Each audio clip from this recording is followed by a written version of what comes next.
tadi bagaimana caranya memasukkan kunci ke dalam gemboknya. Sama halnya dengan pertanyaan bagaimana caranya memasuki dimensi Tuhan. Pertanyaan yang sangat luar biasa.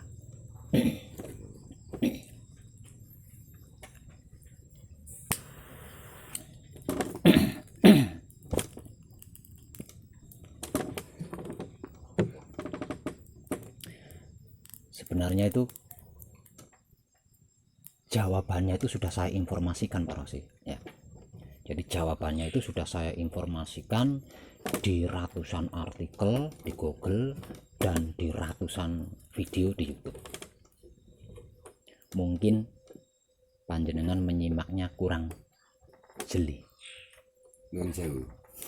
Artinya kami telah melatih mengulang dan mengulang, baik itu yang secara keilmuannya maupun yang praktek. Tapi yang di dalam goibnya, misalkan di dalam kepala Adam ada otak, di dalam otak ada manik, di dalam manik, dan terus sampai ke rasa. Itu kan ada pintu-pintunya.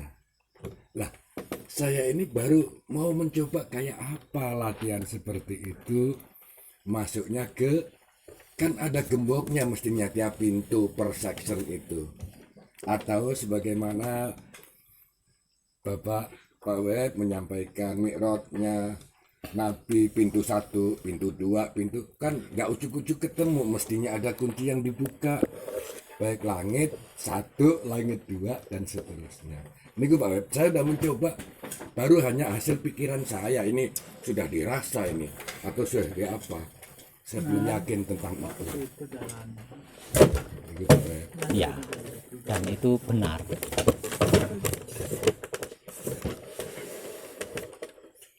Dan tentang semuanya itu sesungguhnya sudah saya informasikan. kurang Ya, sesungguhnya semuanya sudah saya informasikan. Kalau saya ingat-ingat,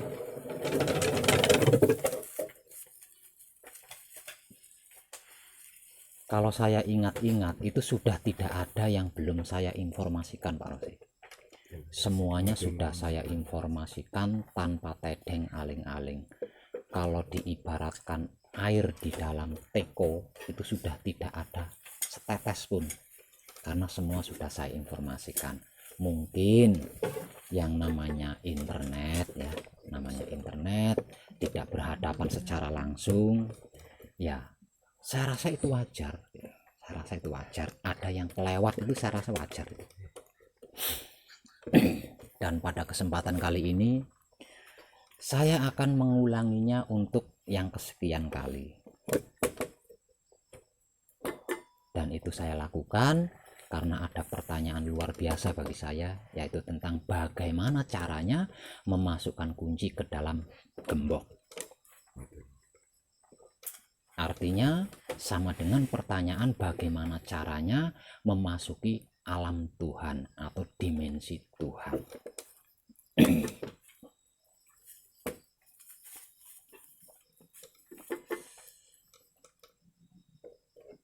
Kalau soal pengertian, soal pemahaman tentang wahyu pancagaib itu apa dan bagaimana, panjenengan sudah paham? Belum sempurna tapi paham. Ya. Sebenarnya sedikit paham saja sudah lebih dari cukup tentang wahyu pancagaib. Yang terpenting itu adalah prakteknya itu tadi Pak Rosi ya. Praktek memasukkan kunci ke dalam gembok itu tadi yang terpenting. Kalau pengertian pemahamannya sepintas pun itu sudah lebih dari cukup menurut saya, karena pada akhirnya ketika kita memasuki dimensi Tuhan, ketika kita memasukkan kunci ke dalam gemboknya, ilmu pengertian apapun, ilmu pemahaman apapun, bahkan ilmu pengetahuan apapun sudah tidak terpakai Pak Rosi. Sudah tidak terpakai lagi. Kenapa kok tidak terpakai? Karena kita memasuki alam Tuhan, memasuki dimensi Tuhan, memasuki kahanane Gusti Allah. Maka yang dimaksud daripada Tuhan itu adalah suci, suci ning suci. Nah, suci itu adalah kalau harus diumpamakan, kalau harus dimaterikan gitu ya. Suci itu adalah sesuatu yang tidak bisa dicampuri, sesuatu yang tidak bisa tercampuri oleh apapun itu. Maka karena sebab itu, siapapun dia yang memasuki alamnya kahanane Gusti Allah mesti telanjang. Nggih. Tanpa apapun. Enggak telanjang, yang dibawa itu pasti akan hancur.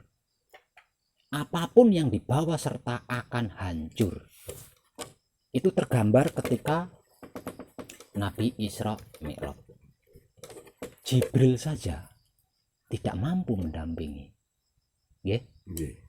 Jibril saja tidak mampu mendampingi Rasul ketika menghadap Sang Tuhan.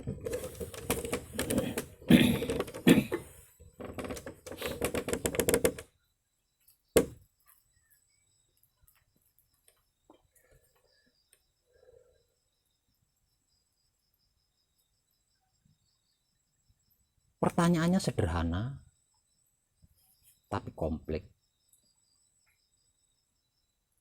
Dan jawaban dari saya juga sangat sederhana, Pak. Namun juga kompleks. Jawabannya apa? Jawaban dari pertanyaan, bagaimana caranya memasukkan kunci ke dalam gemboknya?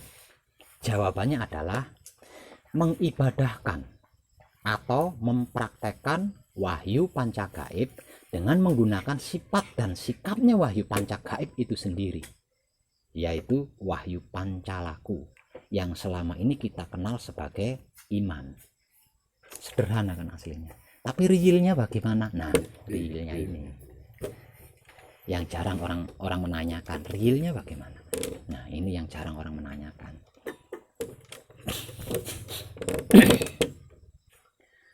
Realnya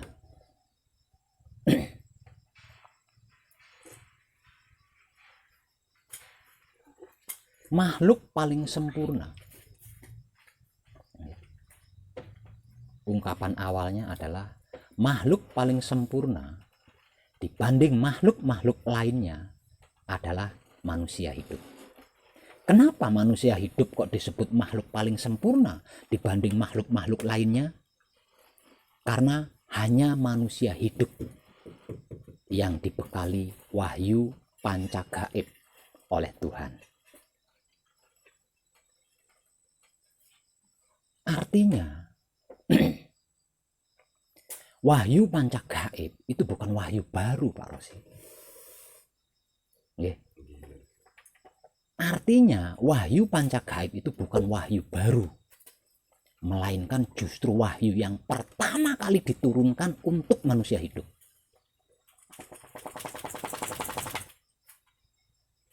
Sebelum Tuhan menurunkan wahyu lainnya, pertama kali wahyu yang diturunkan oleh Tuhan adalah pancagaib, dan itu hanya diberikan kepada manusia hidup. Sebab itu manusia hidup disebut sebagai makhluk paling sempurna dibanding makhluk-makhluk lainnya. Lalu pertanyaannya, apa wahyu pancagaib itu? Wahyu adalah pemberian Tuhan tanpa perantara. Panca itu 5, gaib itu ruh.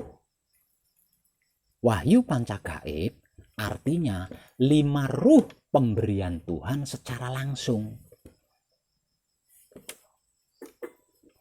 Apa saja 5 ruh itu? Pertama adalah hidup. Kedua, sari-sarinya air. Ketiga, sari-sarinya angin. Keempat, sari-sarinya api. Dan yang kelima, sari-sarinya bumi. Nah, 5 ruh inilah yang disebut wahyu pancagaib. Dan itu diwahyukan untuk yang pertama kalinya. Awal mulanya manusia hidup adalah manunggal, Pak Rosi. Awal mulanya manusia hidup adalah manunggal. Manunggal dengan apa? Manunggal dengan siapa? Manunggal dengan Tuhan. Kemudian Tuhan mengambilnya, terjadilah sebuah perpisahan atau dualisme.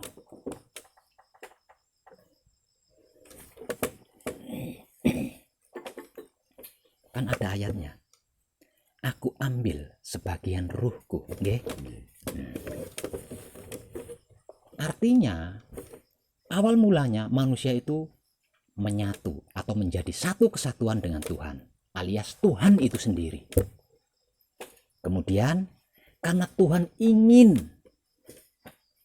ada yang memujanya, ingin ada yang memujinya, lalu dia mengambil sebagian ruhnya, dimasukkan kepada makhluk yang disebut manusia. Nah, sejak diambilnya sebagian ruh Tuhan dan dimasukkan kepada diri manusia, maka Tuhan jadi dikenal.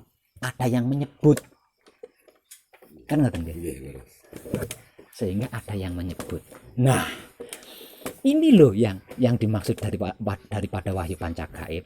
Di dalam dunia keilmuannya lebih dikenal dengan sebutan sedulur papat kelimo pancer. Nih, kalau di dalam istilah religinya disebut-sebut juga sebagai Jibril, Israel, Israfil, Mikail, dan Rasul. Di dalam keilmuannya disebut sebagai mutmainah, alwamah, amarah, supiyah, hidup. Dan masih banyak lagi istilah-istilah lainnya yang bikin kita pusing, Pak Rosi. Tapi yang pasti adalah 4 anasir dengan hidup. Itu yang paling universal. Nah, wahyu pancagaib itu adalah sedulur papat kelimo pancere awake dhewe. Aslinya wahyu pancagaib itu adalah 4 anasir dan hidupnya kita sendiri yang selama ini menjadikan kita bisa bergerak, bisa berpikir, bisa bernurani, bisa berdoa, bisa beribadah, bisa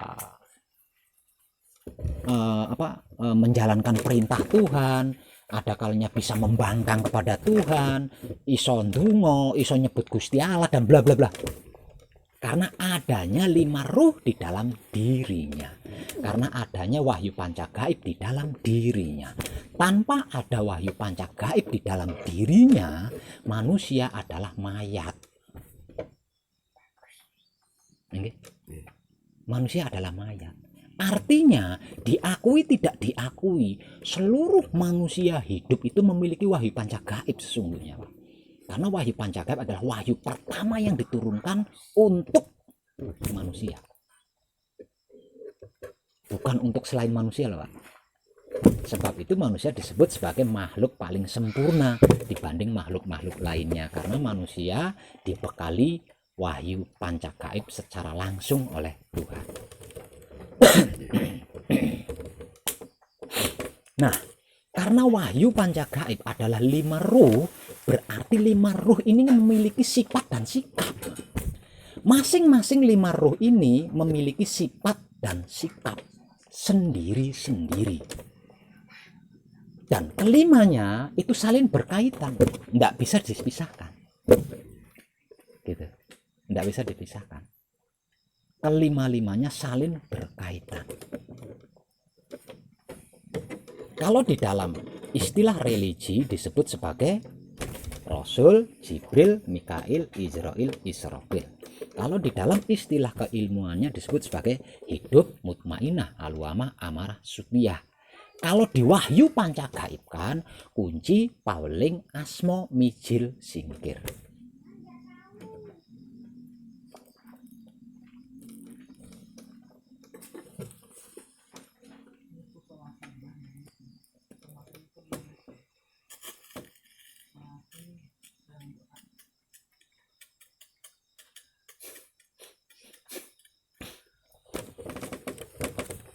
untuk lebih realnya, mutmainah, aluamah, hidup, amarah, supiah. Kunci pauling, asmo, mijil, singkir. Tersebut wahyu panca gaib. Mereka berlima masing-masing memiliki sifat dan sikap sendiri-sendiri, tidak sama namun saling berkaitan, tidak bisa dipisah. Karena hanya dengan 5 sifat dan sikap mereka berlima inilah Tuhan jadi berlaku, Tuhan menjadi ada. Tanpa adanya sifat dan sikapnya mereka berlima, Tuhan itu sesungguhnya nggak ada, Pak. Dan tidak berlaku. Lalu pertanyaannya, apa saja sifat dan sikapnya 5 ruh tersebut? Kunci atau mutmainah, sikapnya adalah manembah. Komplitnya manembahing kawula Gusti. Sifatnya pasrah ing ngarsaning Gusti. Aluama atau supia, sikapnya adalah manunggaling kawula Gusti. Sifatnya adalah nrimo keputusane Gusti. Hidup, sikapnya adalah leburing kawula Gusti. Sifatnya adalah mempersilahkan kuasaning Gusti. Mijil atau amarah, sifatnya adalah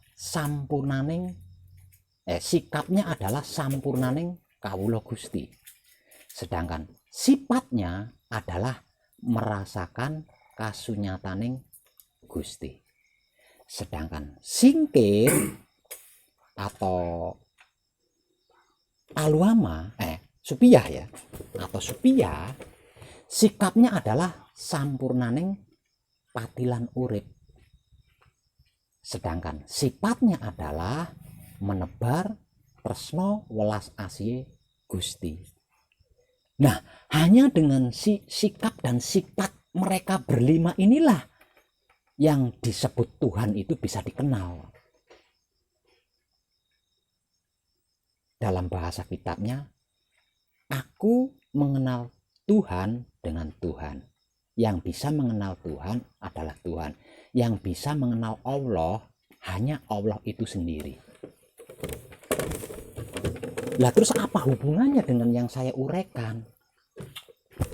Hubungannya, mereka berlima ini awalnya kan bersama Tuhan.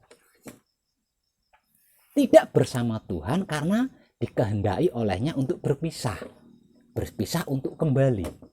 Artinya sikap dan sikap mereka berlima ini adalah sikap dan sikapnya Tuhan itu sendiri, bukan sikap dan sifatnya manusia atau makhluk, bukan gitu.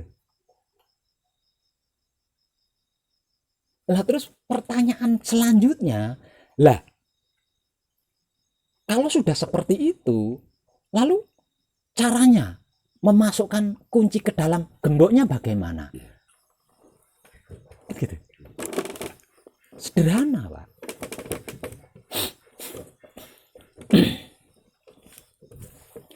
Ketika seseorang itu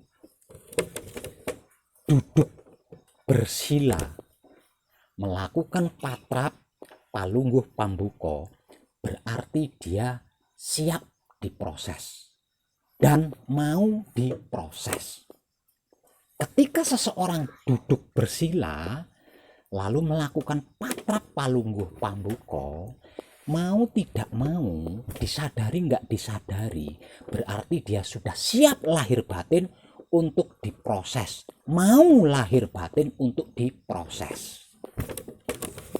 Selanjutnya, ketika seseorang itu melakukan patrap kunci, berarti dia sudah masuk ke dalam ruang proses. Ya. Ketika seseorang itu melakukan patrap kunci, berarti seseorang itu sudah masuk ke dalam ruangan proses dengan semua kesiapannya.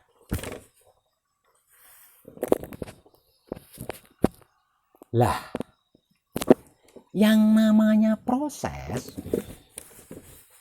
yang namanya ruang proses tentunya lengkap kan Pak Rosi ya. Yang namanya ruang proses tentu dilengkapi dengan berbagai macam model alat proses. Ketika seseorang itu membaca ayat kunci, berarti dia sedang diproses. Nah, duduk perkaranya itu ada di sini Pak Rosi, duduk perkaranya. Nah, karena seseorang itu sedang diproses, pasti kan mengalami sesuatu. Nah, ketika seseorang itu mengalami sesuatu, katakanlah mau dicetak menjadi roti bolu. Nah, bermain pikirannya di situ. Roti bolu mongko jenenge roti bolu ki ngono kae ndure meletak. Gila di. Enggak mau. Sudah sibuk mikirin kalau dia mau dicetak menjadi roti bolu, menghindar lagi, Pak. Lupa bahwa sikapnya kunci adalah manembah. Sing jenenge wong manembah kuwi, Pak. Ora ubah. Manembah. Sing disebut orang pasrah itu seperti apa? Tidak kepikiran. Pikirannya malah digunakan sibuk untuk mikirin proses. Setelah capek mikirin proses, menghindar pula. Alatnya teko, nging arep dicetak. Dadi apa? Dadi ora dadi jajan cacing-cacingan. Dadi jajan cacingan. Ngebayang sih dibuahnya kayak, wah jenenge jajan cacing-cacingan yang mlungker-mlungker ngono. Ih gilani. Ah. Ora ketemu, Pak. Itu baru dikuncinya. Urung ning pawelinge, urung ning asmane, urung ning mijile, urung ning singkire, nembe ning kuncine bae wis bapak belur. Padahal ribuan artikel saya tersebar di Google. Ratusan video saya tersebar di Google. Sikapnya kunci itu manembah. Sifatnya kunci itu pasrah. Sikapnya paweling itu manunggal. Sifatnya paweling itu menerima. Bla bla bla bla bla. Yang intinya pasrah, nerima, mempersilahkan, merasakan dan menebar cinta kasih sayang Tuhan. Tapi ketika praktek sibuk, Bang. Kalau kita menyadari sejak awal hingga akhir sikap dan sifatnya wahyu panca gaib, tidak ada alasan untuk menggunakan otak, tidak ada alasan untuk menggunakan hati. Onone mung jublek meneng. Manut juga termasuk pikiran ya Mas. Manut lah gitu. Iya. Mula patrap yang digunakan adalah samadhi, bukan meditasi. Apa itu samadhi? Samadhi adalah semelehe memedi.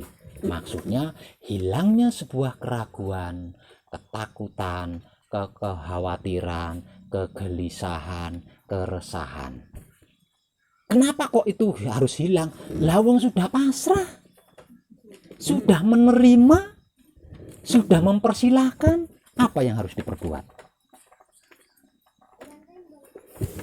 Ketika seseorang itu sudah menyadari bahwa dirinya sudah pasrah kepada Tuhan, menyadari bahwa dirinya sudah menerima apapun keputusan Tuhan, sudah menyadari bahwa dirinya itu sudah mempersilahkan apapun kuasa Tuhan, mau apa, Pak? Apa yang bisa kita lakukan?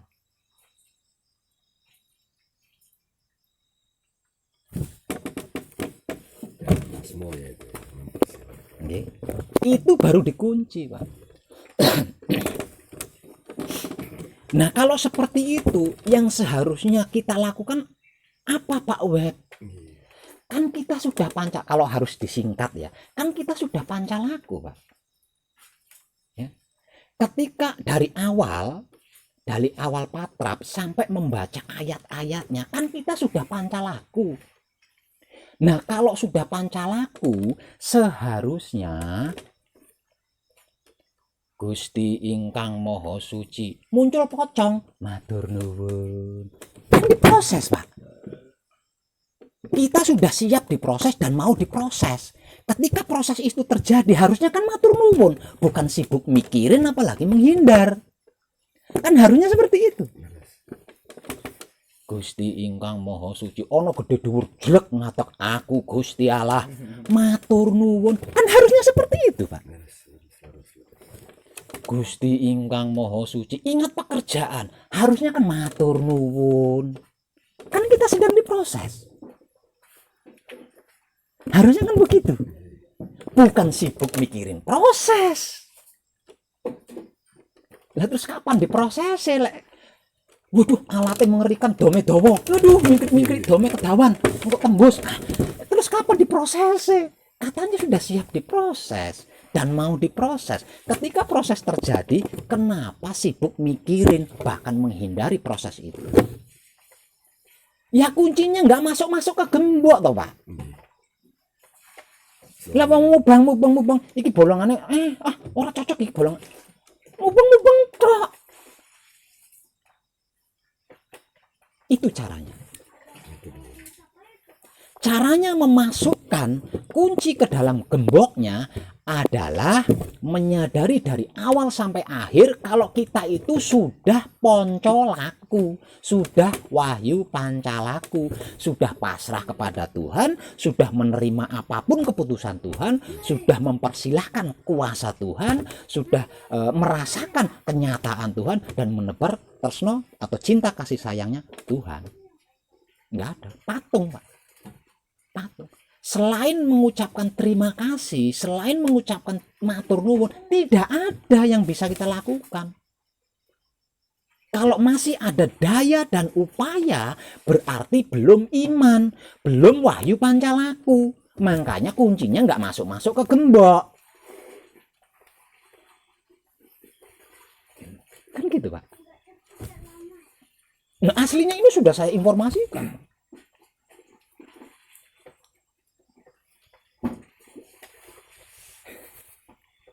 Tapi ya masih ada saja ratusan WA yang bertanya caranya. Loh, lah wong carane lebih wis tak weh. Wis takon.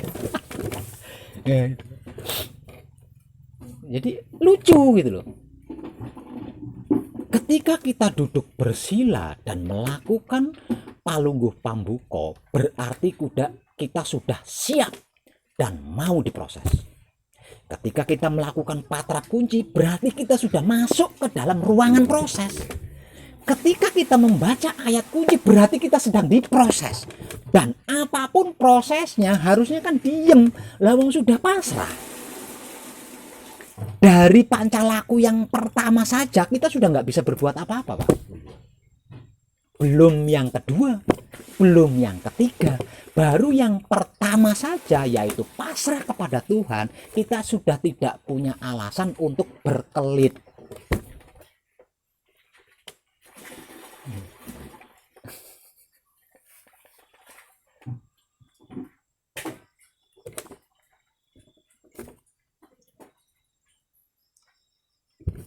Bagaimana caranya menuju ke rumah Tuhan? Ya harus mengikuti jalan Tuhan, Pak.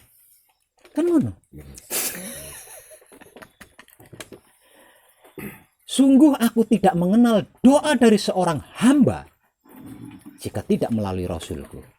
Bukankah seperti itu Pak ayatnya? Nah sekarang pertanyaannya, Rasul itu siapa? Bukankah yang namanya Rasul itu yang tinggal di setiap diri manusia yang hidup? Bukankah Nabi Muhammad juga punya Rasul? Jika engkau memandangku, maka engkau harus memandang dengan dua sisi sudut pandang. Sudut pandang pertama, pandang aku sebagai Rasul. Sudut pandang kedua, pandang aku sebagai Nabi yang berhakikat sama dengan dirimu. Kira-kira menurut itu. Nah, nek awake dhewe tidak menggunakan sifat, sikap dan sikapnya mereka berlima, Gusti Allah ora kenal, Pak. Tuhan tidak mengenal. Kalau kita tidak menggunakan sikap dan sikapnya mereka berlima, Tuhan tidak kenal. Gimana mau masuk?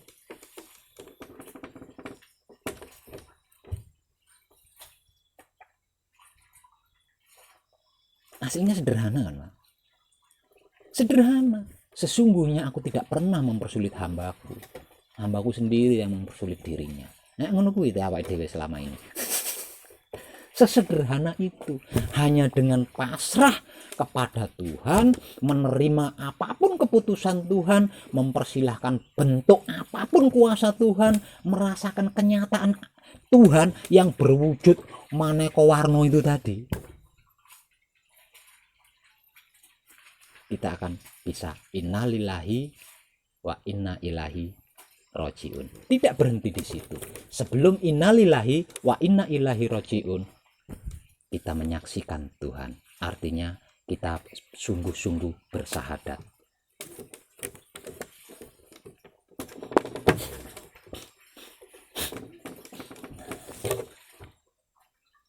Kuncinya paseh, patrapnya, woi keren, gagah. Patrapnya gagah, metuwen katok ganteng, katok wayu. Apa bacaannya? Puasa. Ketika proses itu muncul, apa iki? Iya orang mlebu-mlebu. Saya sampai hari ini masih di situ, Pak. Masih di sana tadi.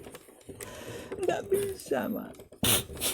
Ketika mulut kita mengeluarkan, hati kita membatin, pikiran kita berpikir Gusti ingkang Moho Suci, berarti kita sedang diproses. Nah, proses apapun dipikirin ya selesai, tidak dipikirin ya selesai. Nah, kalau sama-sama bisa selesai, ya mending nggak usah dipikirin. Matur nuwunnya malah penak. Amin, amin. Matur nuwunnya malah penak, ora kesel. Nah selama ini kan kita sibuk nebak-nebak. Ada bayangan kelebat rupanya kayak Sunan Kalijogo. Wih, Sunan Kalijogo apa duduk iki? Nah, wong garek matur nuwun nek kok tidak ono bayangan tinggi besar. Lho, aku Gusti Allah. Apa tenan kowe Gusti Allah? Iki proses. Kuwi proses. Iya. Iku proses lah kok. Ya ora dadi apem, arep dicitak dadi apem, ora dadi apem, dadine bantat malah. Nah selama ini kita seperti itu, Pak. Ya orang mlebu-mlebu kuncine ning gembok. Mulek ning jaba muter-muter.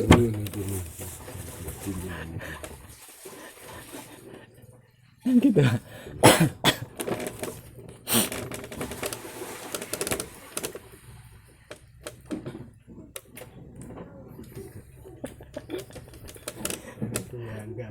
Ini ketemu Sunan Kalijogo. Ngomong-ngomong nih.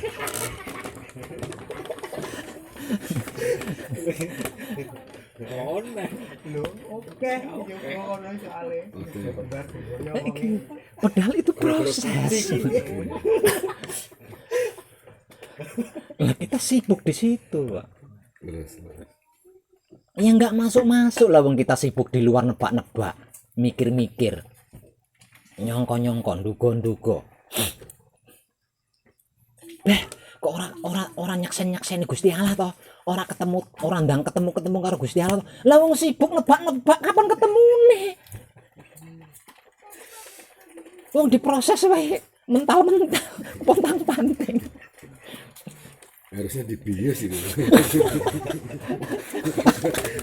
Bius ya anteng ya Pak. Sadar hilang. Dibius ora sepatrap. Jadi aku nek weruh bocah-bocah do patrap kadang-kadang nunggu yo, Pak. Piye iki bocah-bocah? Cacah iki piye?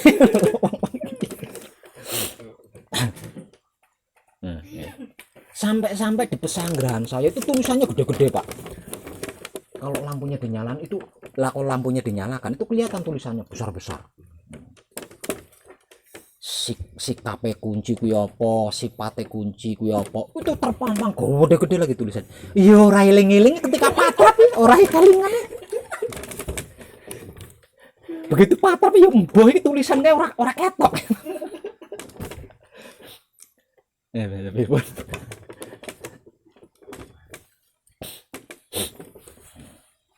berat. Kenapa berat? Karena kebersihan pikiran kita belum terjaga, kebersihan hati kita belum terjaga, kebersihan syahwat kita belum terjaga. Sehingganya yang namanya kesadaran nanti ada kalanya terpegang, ada kalanya lepas, ada kalanya terpegang, ada kalanya lepas. Kesimpulannya, untuk mempraktekkan memasukkan kunci ke dalam gemboknya, benang merahnya ada di kebersihan pikiran, kebersihan hati, dan kebersihan syahwat. Semakin bersih pikirannya, semakin bersih hatinya, semakin bersih syahwatnya, semakin jelas tekniknya. Artinya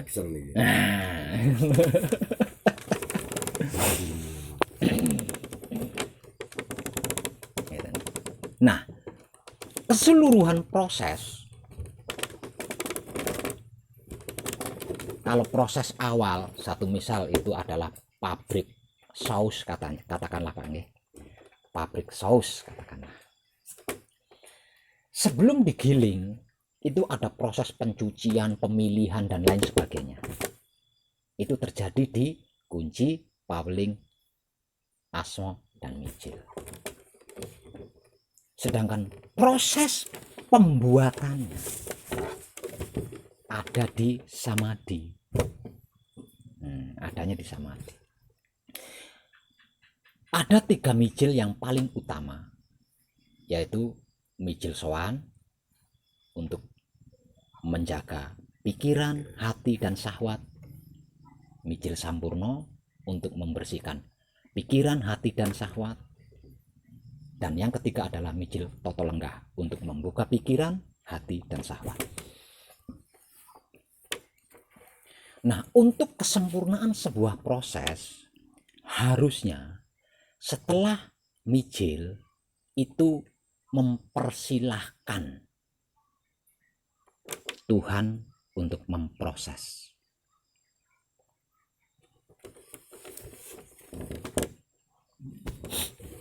Caranya mempersilahkan Tuhan untuk memproses kita agar bisa segera sempurna, gampang. Jadi caranya nggak seperti ini. Patrap kunci, moco kunci, selesai. Patrap paweling, moco paweling, selesai. Nyebut asmo, patrap micil, moco micil, dik, selesai. Nggak seperti itu. Itu namanya tidak memberi kesempatan kepada Tuhan untuk memproses kita. Kita harus mempersilahkan Tuhan untuk memproses kita. Karena kita akan menjadi haknya. Dan dia punya hak untuk memproses. Lalu kita masuk ke dalam ruangan prosesnya. Jadi carane satu misal kuncine sedelo, pawelinge sedelo, mijile sedelo, gak apa-apa, sing penting semedine suwi. Kita persiapkan diri kita, kita persilahkan Tuhan untuk memproses kita. Sak tempute di dalam istilah spiritualnya disebut sebagai mbekso. Mbekso adalah gerak hidup di luar nalar kita. Nah, kejadian bekso inilah keseluruhan dari proses itu tadi. Nah, kalau kita tidak mempersilahkan Tuhan untuk memproses kita, ya Tuhan nggak akan memproses kita, Pak. Jadi setiap kali patrap yang bulat ini ngono, orang rampung-rampung, lawang proses pertama orang rampung.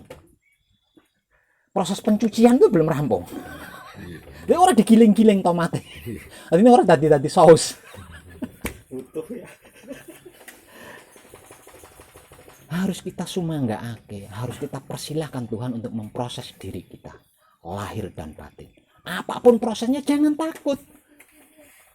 Kenapa? Karena tidak mungkin Tuhan akan mencelakai kita. Tidak mungkin Tuhan akan membunuh kita. Apapun prosesnya. Jadi orang usah ragu, orang usah wedi, orang usah takut. Nyoh, toh kita kan milik Tuhan. Namanya kita milik siapa? Satu itu. Yang paling utama kan kita sudah pancalaku. Nah, kembali lagi. Yang pasrah. Kita sudah pancalaku kan. Ya kudunya wis nyoh ngono lho. Nyoh. Arep mau gawe gaplek apa arep mau gawe getokan gitu. Sampai selesai. Nah, kalau prosesnya setiap kali patrap prosesnya selesai. Masuk Eko.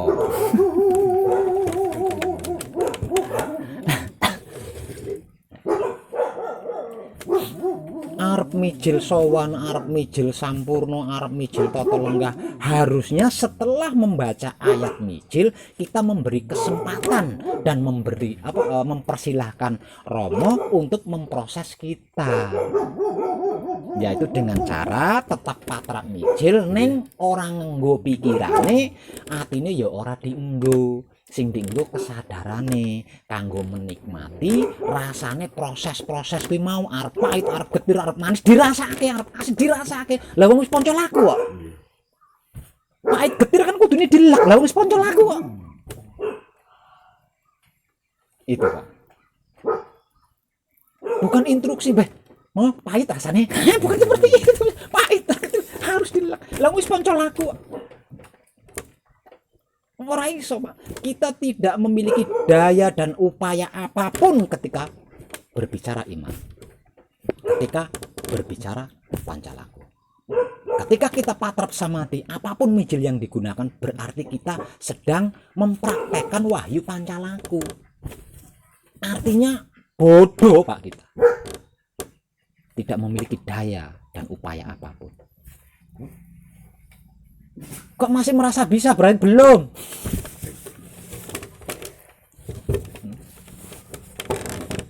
Gusti Ingkang Maha Suci, kelingan bisnis.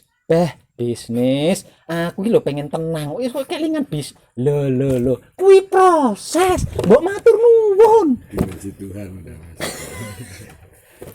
Laku Tuhan berarti yang beraktivitas tadi ya. Sebenarnya masih dimensi itu. Iya, Pak. Ruangannya ruangan Tuhan, prosesnya proses Tuhan, dan apapun kejadiannya Tuhan itu sendiri. Kan tidak selembar daun. Siji. Wes wahyu poncola. Arpiye. Tidak ada sesuatu apapun yang itu bukan Romo. Dan kita sedang berwahyu pancalaku atau iman. Mau apa? Dengan sikap-sikap. Wayang, Pak. Dodo gak iso apa-apa. Satu misal bisane mung matur nuwun Rama. Ana pahit matur nuwun, getir matur nuwun, asin matur nuwun, legi matur nuwun, ana jelek aku Gusti Allah matur nuwun, ana jelek aku Sunan Kalijaga matur nuwun, jelek aku Mbok Nyi Roro Kidul matur nuwun. Kabeh dimatur nuwuni karena tidak ada sesuatu apapun yang tidak punya hak untuk dimatur nuwun.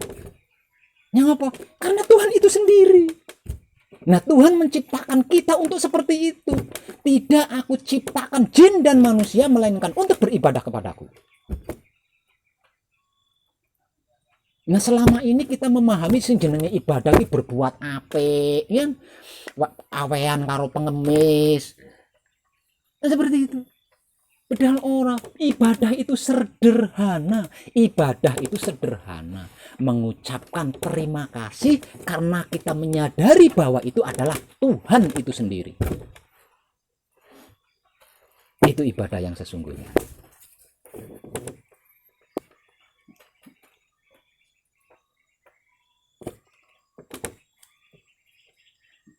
Pernah panjenengan selesai sholat lalu mengucapkan terima kasih kepada sholat panjenengan? Mesti terima kasih karo Gusti Allah. Ya. Engko nek simpang siur. Alhamdulillah iku alhamdulillah nang ndi. Ini alhamdulillah iki nang ndi?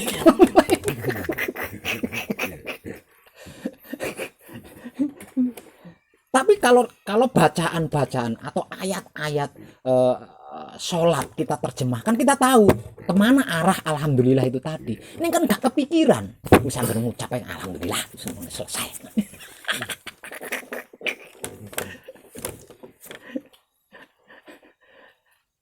Nah itu dia Pak.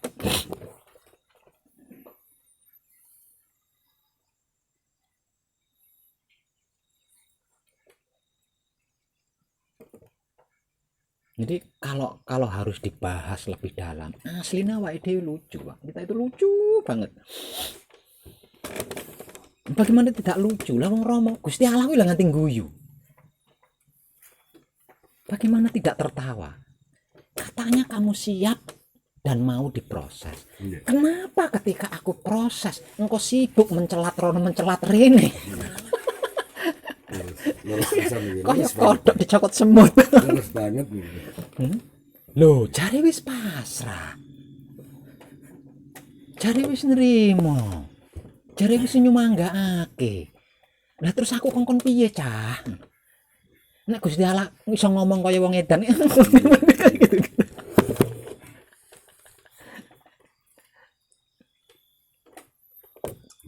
Tapi awake dhewe itu lucu bagi Tuhan. Dan Tuhan itu selalu merindukan kelucuan-kelucuan kita itu tadi.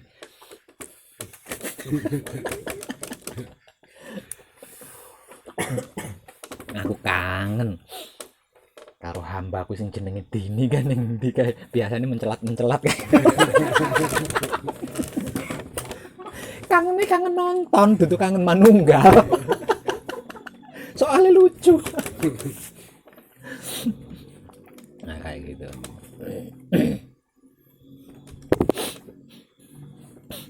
Halo Mas Afik, kira-kira seperti itu patarapmu?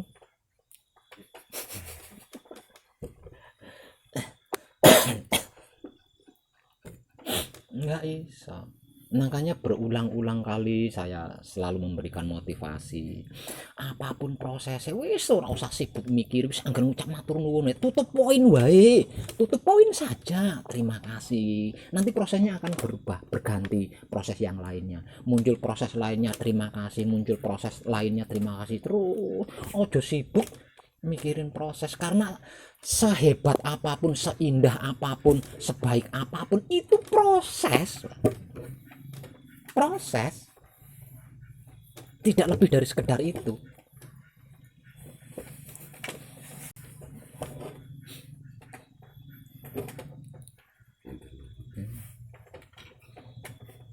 Apalagi ketika Patrap Semedi yang datang wujud tinggi besar mengaku Gusti Allah. Wes mandek wes.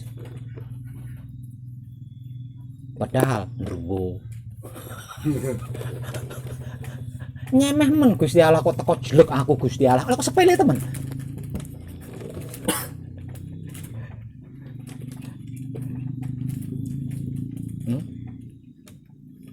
Lawang ayatnya jelas.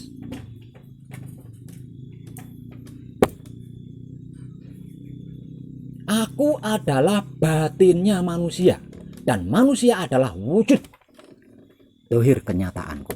Lah kok ono jelek ngaku Gusti Allah kok diugemi? Ora ketemu, Pak. Ora ketemu.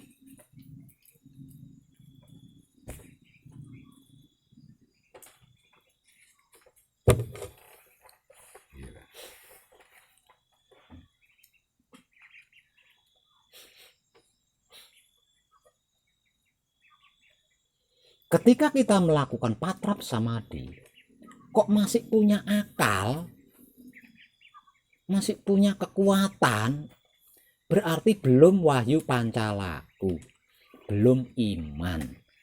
Karena belum wahyu pancalaku, karena belum iman, ya kuncine ora mlebu-mlebu gembok.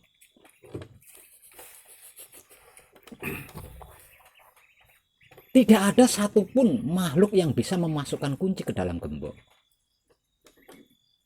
kecuali Tuhan itu sendiri. Artinya hanya sifat dan sikap mereka berlima yang bisa. Bukan rasio kita, bukan akal pikiran kita, bukan ego pamrih arogan kita, bahkan bukan hati kita.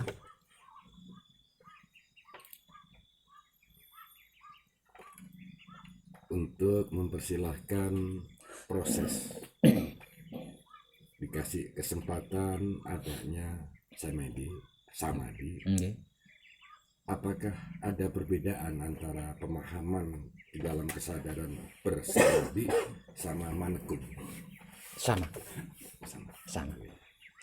Betul.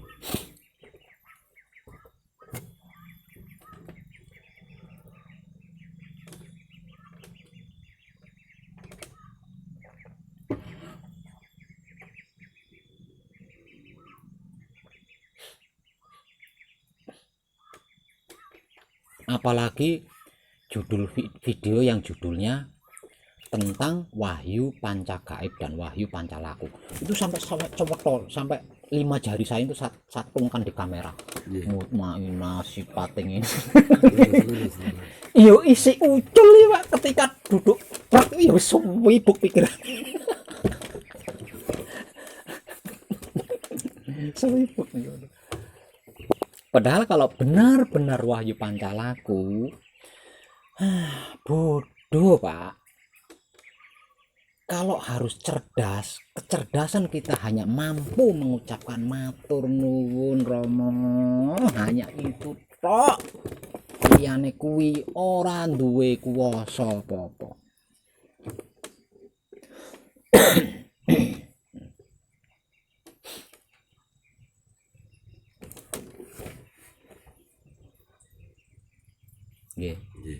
Hanya sampah dan bangkai saja yang mau mengikuti kemana air itu mengalir. Kalau bukan bangkai dan itu bukan sampah, tidak akan sudi mengikuti air mengalir. Nah, selama ini patrap kita itu seperti bangkai dan sampah itu tadi, mengikuti proses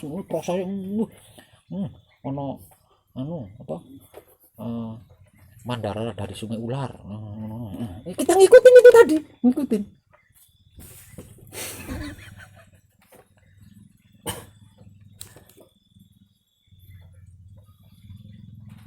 Padahal motivasi dari saya, orang hitungan.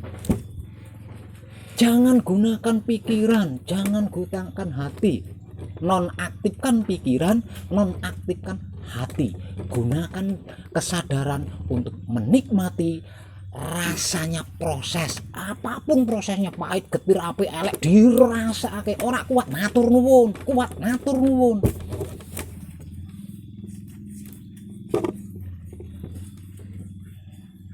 Tapi ya tetap kalah ya. Berjuang. Tetep buyar saus angger lungguh ngono. Ceritane aku arep nemoni Gusti Allah iki. Ceritane aku arep manunggal karo Rama iki. Romuansan. Gusti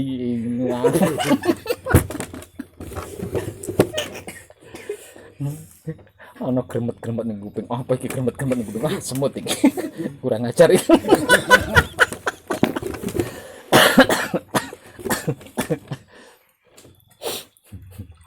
Lali kalau sedang berwahyu pancalak itu lali nih ngono. Dan nyata betul itu. Saya merasakan ada gremet-gremet. Nah.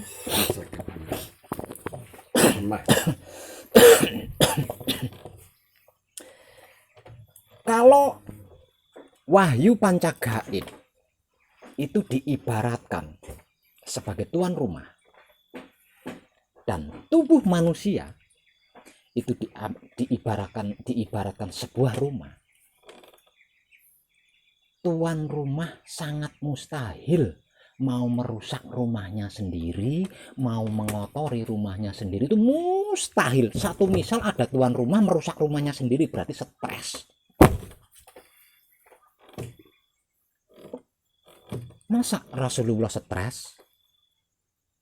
Nggak mungkin. Masa utusan Tuhan stres? Masa urip stres? Yang stres itu kan angan-angan kita.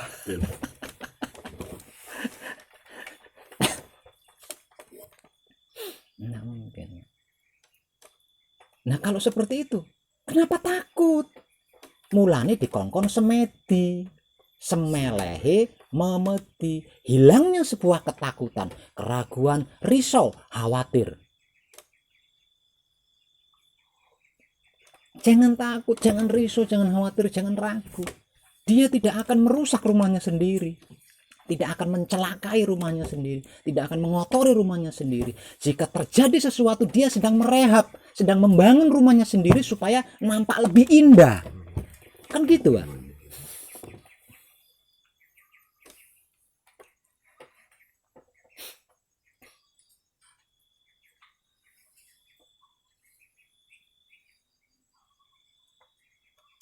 Rangkuman dari semua yang sudah saya informasikan tadi, yang sudah saya uraikan tadi adalah laku murni menuju suci.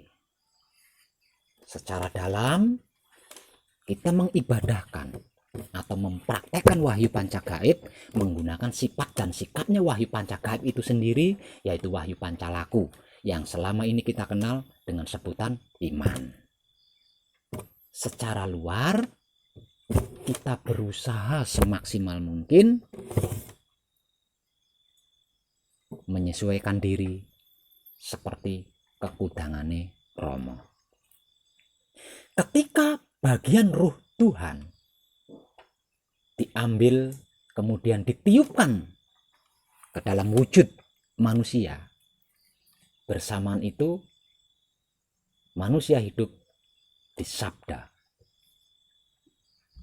bahwa dirinya adalah kitab suci, ada makna bagi sesama makhluk hidup. Kata-katanya disabda sebagai wulangreh sejati bagi sesama makhluk hidup, dan tingkah lakunya disabda menjadi berbudi bawa laksono bagi sesama makhluk hidup. Itu keluarnya. Kalau dalam bahasa religinya, syariatnya. Nah, kalau hakikatnya, ke dalamnya mempraktekkan atau mengibadahkan wahyu pancagaib menggunakan sifat dan sikapnya wahyu pancagaib itu sendiri, yaitu wahyu pancalaku yang selama ini kita kenal dengan sebutan iman.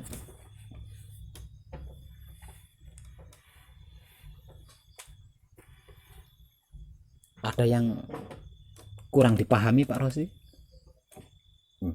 Kalau ada, monggo. Sudah klik, tapi tinggal action. Sip. Benar.